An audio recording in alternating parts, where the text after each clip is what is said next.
नाशिक, अहिल्यानगर, भिगवण अशा अनेक ठिकाणी हिंदुत्ववादासाठी आंदोलन केल्यानंतर भाजपचे हिंदुत्ववादी आमदार गोपीचंद पडळकर यांनी आपला मोर्चा आता कोंढव्याकडे वळवलाय। या अनुषंगानं त्यांनी कोंढव्याकडे काढलेला हिंदू जन आक्रोश मोर्चा हा पुणे शहर पोलिसांनी खडी मशीन चौकात अडवला होता, जिथे अत्यंत तणावाची परिस्थिती निर्माण झाली होती। स्वतः शहर पोलीस आयुक्त त्या ठिकाणी गेले, त्यांनी ती परिस्थिती नियंत्रणात आणण्याचा प्रयत्न केला।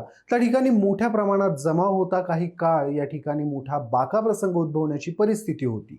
नक्की काय झाली ही सगळी घटना, गोपीचंद पडळकर यांनी कोंढव्याकडे मोर्चा का काढला होता, हे जाणून घेणार आहोत या व्हिडिओच्या माध्यमातून। नमस्कार, मी शशी आणि तुम्ही पाहताय कट टू कट।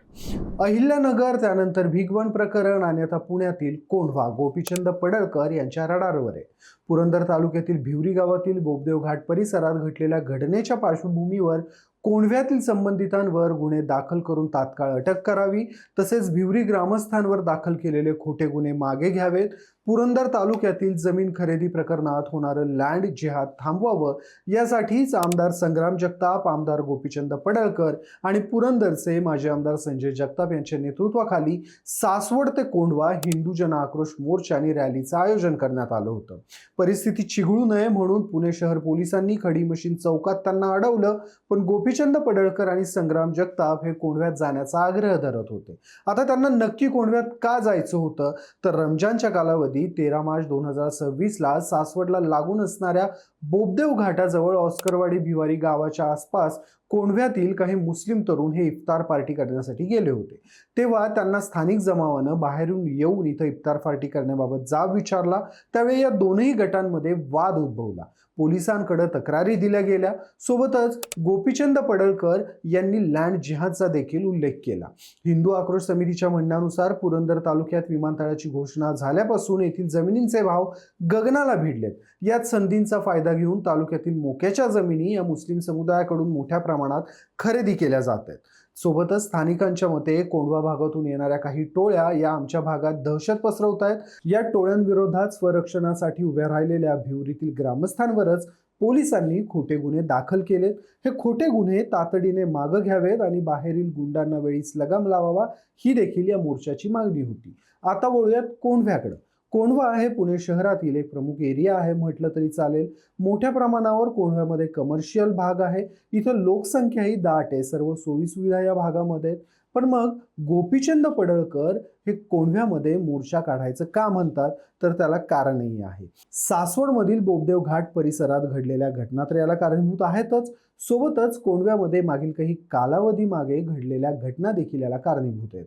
कोंढव्यामध्ये मुस्लिम लोकसंख्या ही मोठ्या प्रमाणात आहे, पण कोंढवा ही बातम्यांमध्ये येण्याची काही पहिली वेळ नाहीये। यापूर्वी देखील कोंढवा बऱ्याचदा बातम्यांमध्ये आलंय आणि त्याला कारणही तितकीच गंभीर राहिली आहेत। 2023च्या जुलै महिन्यात पोलिसांनी रात्रीच्या गस्ती दरम्यान 3 तरुणांना पकडलं। संशयावरून पोलिसांनी या तरुणांच्या घराची झाडाझडती घ्यायची ठरवली। या तिघांची नावं शहनवाज आलम, मोहम्मद इम्रान खान, मोहम्मद युनुस अशी होती। त्यांच्या घरी बनावट आधार कार्ड, लॅपटॉप, काडतुसं सापडली होती। त्यांच्या लॅपटॉपमध्ये ब्रेन वॉश करणारा धार्मिक मजकूरही सापडलेला आणि कहर म्हणजे हे तिघेही NIAच्या रडारवर होते। हे तिघे 1.5 वर्षांपासून कोंढव्यामध्ये राहत होते। सोबतच 2008 मध्ये कोंढव्यातील अशोका म्यूज सोसायटीमध्ये इंडियन मुजाहिद्दीनचं नियंत्रण कक्ष असल्याचं पोलिसांनी शोधून काढलं होतं। त्यावेळी देखील तिथून 4 संशयितांना अटक करण्यात आली होती। मागच्या वर्षी म्हणजे 2025 मध्ये देखील याच विभागात पोलिसांनी पुन्हा एकदा छापा टाकला होता। जर्मन बेकरी बॉम्बस्फोट प्रकरणातील यासीन भटकळनं कोंढव्यातच आपला बेस जमवला होता।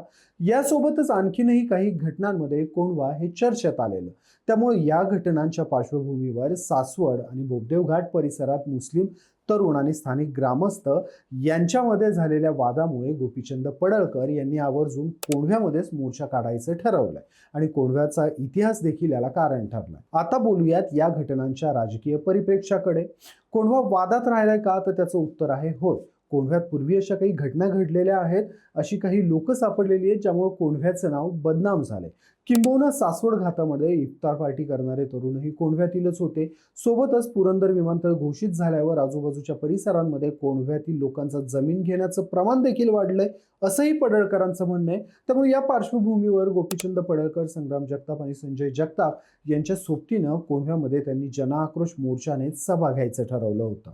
मात्र या घटना जरी खरी असल्या तरी इफ्तार पार्टीच्या निमित्तानं उद्भवलेला वाद आणि त्यामुळे भिवरीतील ग्रामस्थांवर नोंद झालेले गुन्हे हे कुठे ना कुठे पोलिसांनी नोंदवलेत. जर पडळकर यांच्या म्हणण्यानुसार पोलिसांनी हे खोटे गुन्हे नोंदवले असतील तर त्यासाठी गृह विभाग ज्यांच्या अखत्यारीत येतो अशा देवेंद्र फडणवीस यांच्या कानावर ही गोष्ट सांगण्याऐवजी पडळकर हे मोर्चे काढत सामाजिक वातावरण बिघडवतायत का, हा प्रश्न देखील या निमित्तानं उपस्थित होतो. सोबतच गृह खातं हे देवेंद्र फडणवीसांकडे आहे. देवेंद्र फडणवीस हे भाजपचे आहेत आणि गोपीचंद पडळकर हे देखील भाजपकडूनच आमदार आहेत. त्यांच्यासोबत असणारे संग्राम जगताप हे राष्ट्रवादीचे आमदार असले तरी सध्या राष्ट्रवादी ही भाजपसोबत सत्तेत आहे. तर मग पोलिसांच्या विरुद्ध जर सत्ताधीश आमदारांनाच मोर्चे काढावे लागत असतील तर नक्की यात अपयश कुणाचं आहे, हा प्रश्न देखील या घटनेच्या निमित्तानं समोर येतो. तुम्हाला या सगळ्या घटनांबद्दल काय वाटतं मला कमेंटमध्ये आवर्जून सांगा. व्हिडिओ आवडला असेल तर व्हिडिओला लाईक करा, शेअर करा आणि कट टू कटला सबस्क्राईब करायला विसरू नका.